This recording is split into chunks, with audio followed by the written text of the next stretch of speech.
This is my husband, Anthony. He's the most interesting man in the world. And the man that you see today is not the man that he's always been. Today he stands before you as a doctor, wearing a white coat. But the coat of tattoos that cover his body tell a different story.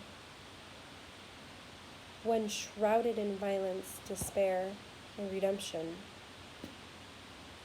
Much of his youth was spent in gangs. He sold drugs and weapons.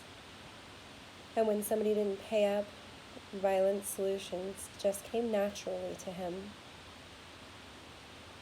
He's always been a leader and always commanded respect, just not always from the right people or even the right reasons.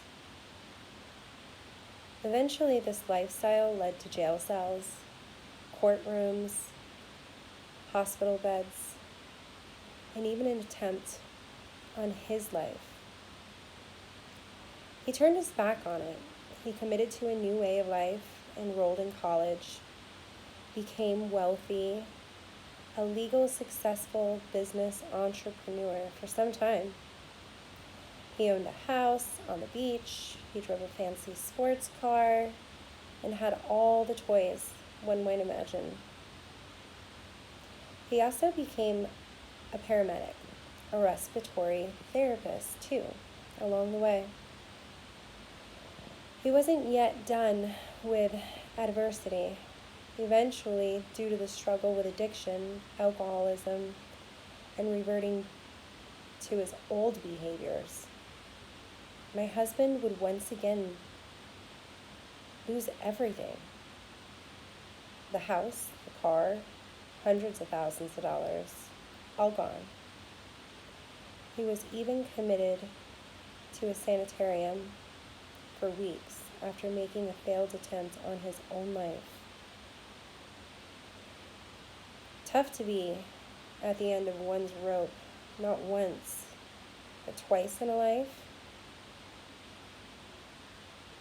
Though my husband, yet again, persevered. Friday marks his 5th year of sobriety. In his last days of classes, the only remainder of this is an internship that lies ahead. Today, he is my loving husband, my respected friend, colleague, and community leader. My husband has to speak to crowds often and still hates it every time.